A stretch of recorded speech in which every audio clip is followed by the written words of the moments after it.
তারেক রহমান যদি আমাদের এই পটুয়াখালীতে আসেন, গলাচিপে আসেন, সেটি আমাদের জন্য আনন্দের। তবে আমি মনে করি যে আমার নির্বাচনে জেতার জন্য যদি তারেক রহমানকে এখানে আইনা ভোট চাওয়াইতে হয়, সেটা আমার জন্য এবং এই এলাকার মানুষের জন্য লজ্জার হবে। কারণ আমি একটা দলের প্রধান, এই এলাকার সন্তান। বিগত প্রতিকূল সময়ে আমাদের যে অবদান, যে লড়াই সংগ্রাম এবং গত ১.৫ বছরে মানুষের জন্য যা করেছি, সেইটা বিবেচনায় যদি মানুষ ভোট না দেয়, তাহলে এটা একটা অকৃতজ্ঞতার পরিচয় হবে।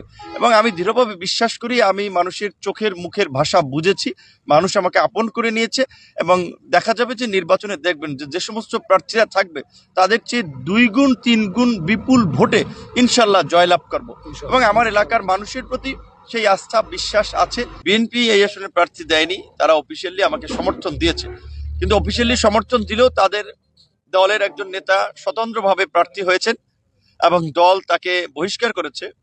দল যে তাদের বিদ্রোহী প্রার্থীদের বিষয়ে কতটুকু সিরিয়াস, এটা আমরা দেখেছি যে ৩০শে ডিসেম্বর যেদিন বেগম খালেদা জিয়া মারা গিয়েছেন পরচলে, সেই দিন বিকালবেলায় কিন্তু এই বহিষ্কার আদেশ তাদের দপ্তর থেকে প্রকাশিত হয়েছে।